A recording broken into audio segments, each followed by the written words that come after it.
Hey everybody, this is Deborah Richmond. The quilt behind me is what we're going to be talking about today. This is a pattern from the company called TQM Rulers.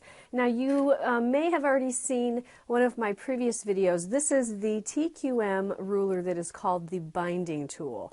What this ruler does is help with getting that mitered edge for your perfect bindings. And I'm going to give you information below where you can see the video on how to use that for binding a quilt. But today we're using it for another reason, and that is we are using this particular ruler for the pattern pieces of the quilt behind me. Now this is a pattern that was put out by TQM Products, and it is called the TQM Weave. And so you can, I'm going to also give you information below on where you can get this pattern. But it makes a great quilt, another way to use that ruler that you already have, that you're already using for bindings. This makes a really nice pattern for all kinds of different quilts in all kinds of different colors. The one that we've done, I've done in the Moda Turning Leaves line of fabric, and this was a jelly roll that I used, and it worked out really well for a really nice masculine looking quilt with the colors. And so I'm really liking how it's turned out, and I wanted to show you how you make this pattern. So the first thing we're going to be doing is I did use, like I said, a jelly roll, and so that means that the strips of fabric are 2.5 inches wide, which is exactly the same width as our ruler that we're going to be using. Now cutting the pieces for this particular pattern are very simple. The instructions are in the pattern itself, but it's simply a matter of laying your ruler down onto the fabric and then cutting along this angled edge. And you're going to do that several times, and the pattern will tell you exactly how many pieces you're going to need. But it's just very simple of cutting. You're going to then flip it, and then you're going to cut again, and you can keep doing that all the way down the jelly roll for as many pieces as you're going to need. So when you have the pieces cut to the dimensions that are in the pattern, one of the pieces for the pattern that you're going to see is this triangle here. Now let me show you what we're working on right now. You'll see that these every row has 3 different stars, so I'm going to show you how to make 1 star.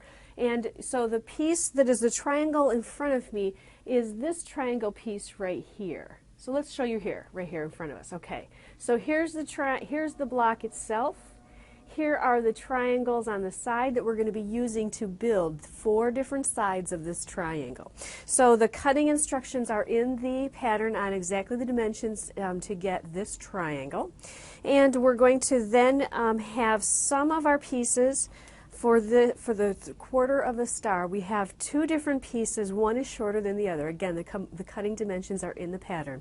But it's simply going to be a matter of placing these pieces together like so, and sewing right down these lines. First you're going to sew this seam, and then you're going to lay this piece on it, and you're going to sew this seam. So this is going to make this quarter right here that you will see right here. Now that's step 1.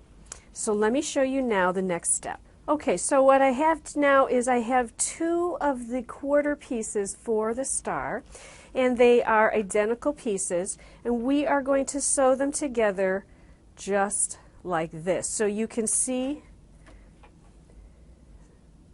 the star is starting to come together. Here's the top, this will be the middle, and there'll be a cross. So this is half of that star. Now we're going to sew those together, and I'm going to show you that the most difficult part of this particular pattern is the inset squares that are going to be in the corner of the block, and I'm going to show you that. Okay, so here you can see we have sewed 2 of the quarters together, and you can see that there is this V at the top of the square that we now need to fill this with a block of fabric. And so the dimensions for cutting this piece are in the pattern, and it is this 3 3/8 inch square, I believe it is. It's going to go right here in this top of the block.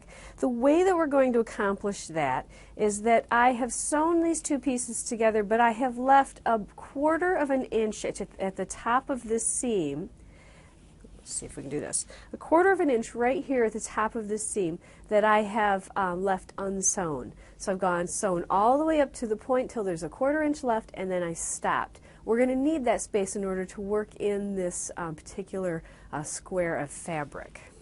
Okay, so let's show you how we're going to be inserting this seam. Now, as I showed you before, here is the block with our seam, and I have sewn all the way up to leaving a 1/4 of an inch open here at the top that we're going to need in order to work in our block.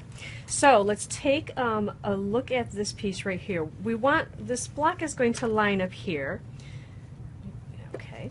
And so I'm going to flip this over and I'm going to do this side first. So I'm going to peel back this side, and again, we can do this because we left that open to the last 1/4 inch of that seam. And I'm going to line up my block exactly so that it meets here at the corner and at the top.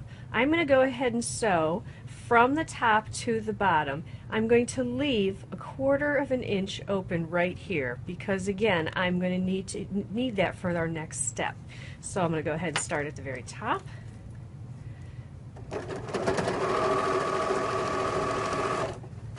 And let's go one more stitch. Okay. So you can see I have sewn not to the end. I've left a little bit of space there, a 1/4 of an inch. All right, now we're going to flip this. So again, we need to sew this seam. The way we're going to do that is I am going to fold this seam. I want to line up this side, and I want to keep this part of the block out of the way. So I'm going to fold that right along this line to keep it pulled out of the way. Okay. So again, I'll show you that when we pull this back, you can see here's our block. And we've left a little bit of space there so that we can tuck this piece in, this edge. And I'm going to get this real straightened up so that the ends here, it's really important that the ends of the blocks meet here, and then it should follow that it meets all the way up. So we've got that just right. I'm going to sew just a 1/4 of an inch seam, and I'm going to stop right at that stitching line at the bottom where it picks up the other block. So let's do that.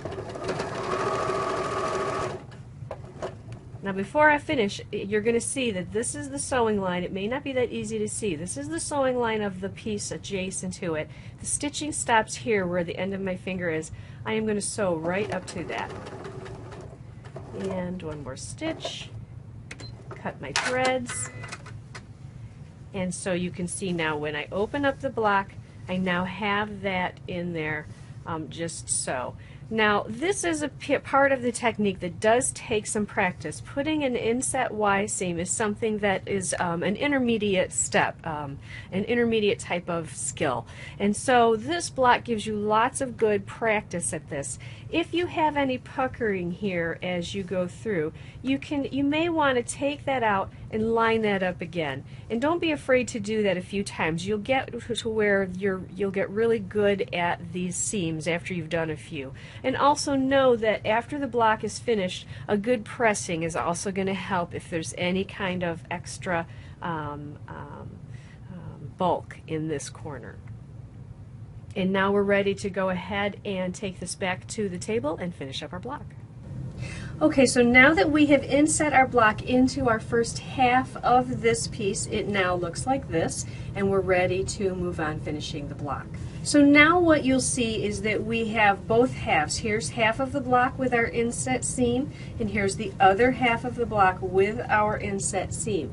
You'll notice that this also gives us now a place at the top and the bottom where we're again going to need to put 2 more squares of fabric in for that inset seam. We're going to do that exactly as we have the last pieces, and those are going to snug right in at the top and at the bottom. When we're done insetting those in, we will then have a block that is finished and ready to put into the quilt. So then constructing the rest of the quilt is very simple. You can see that it's simply 3 across and 4 down is what I use for this nice size quilt. I put a very simple border on the outside edge. I wanted to keep this very simple. The fabrics give us a nice masculine feel with the nice chocolates and browns and greens, and so that this is going to be a really nice gift to give to any man or anyone who really likes these nice rich fall colors. Again, the jelly roll that I use is called Turning Leaves, and then we supplemented that with the green background fabric and some brown for sashing.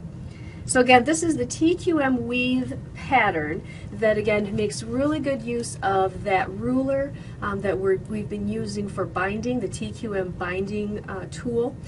So this just gives us one more great reason to have this tool around and another good use of that tool, so we really get the full value of that ruler. I'm going to have all the information below on how you can order the ruler, the fabrics, and the pattern. And this is a really, again, a nice intermediate pattern. It's not a beginner because of those inset seams. This is a great pattern to try out those inset seams if you have not tried them before, and also just to get good practice at them. It's a good skill to have. There are a lot of really nice patterns that use that inset skill, and this is one of them. Thanks for joining me. And be sure to subscribe to our channel. You can do so here by clicking the subscribe button. That way you'll find out about new videos as they become available.